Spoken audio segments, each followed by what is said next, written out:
hari Senin, tanggal 21 Maret 18,3 kg sabu, 1.753 butir pil ekstasi, serta 30,4 kg ganja dimusnahkan Polda Sumatera Selatan.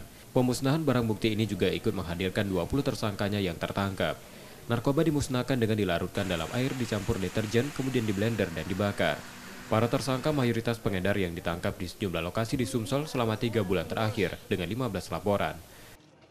Kita sama-sama berkumpul di sini untuk melakukan pemusnahan barang bukti. Tentunya aspek legalitas sudah kita lalui, administrasi penyisihan barang bukti, kemudian pemeriksaan uji lab barang bukti tadi juga teman-teman sudah menyaksikan semua, dan kita sudah bersama memusnahkan ekstasi, sabu-sabu, dan yang terakhir ini adalah pembakaran ganja. Terima kasih dan mohon dukungannya selalu. Para tersangka dengan barang bukti yang dimusnahkan ini terancam hukuman seumur hidup.